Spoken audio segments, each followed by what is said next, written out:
தைப்பூசத்திற்கு 48 நாட்களுக்கு முன்பு, 21 நாட்களுக்கு முன்பு, 11 நாட்களுக்கு முன்பு, 7 நாட்களுக்கு முன்பு என உங்களின் நிலைக்கேற்ப விரத நாட்களை முடிவு செய்து கொள்ளலாம். தைப்பூசத்திற்காக மாலை அணிந்து விரதம் இருக்கும் பக்தர்கள் ஒவ்வொரு நாளிலும் முருகனின் நாமத்தை உச்சரித்து விரதத்தை தொடங்க வேண்டும்.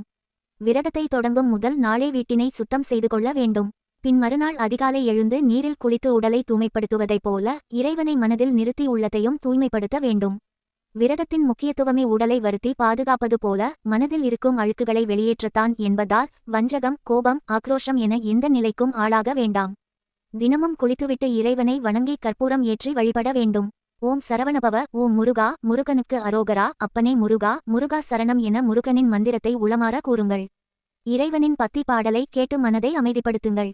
விரதம் என்றாலே பட்டினி என உணவு கட்டாயம் எடுத்துக்கொள்ள வேண்டிய நிலையில் இருப்போர் அதனை எடுக்காமல் உடல்நலனை கெடுக்க வேண்டாம். எந்த தெய்வமும் பட்டினி கிடந்து என்னை வணங்கு என கூறவில்லை.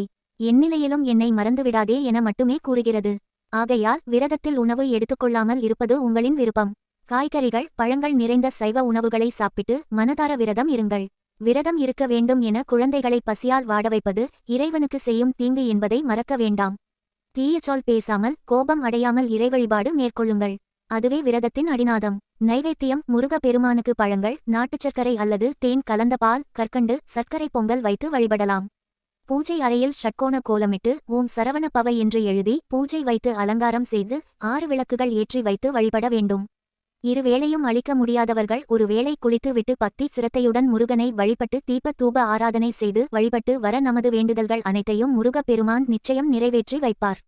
நினைத்தது நடக்கும் என்பது ஐதீகம். தினமும் கோவிலுக்கு செல்ல முடியாவிட்டாலும் விரதம் துவக்கும் நாளன்று முருகன் கோவிலுக்கு சென்று நெய் தீபம் ஏற்றி வைத்து வழிபட்டு விட்டு வரலாம்.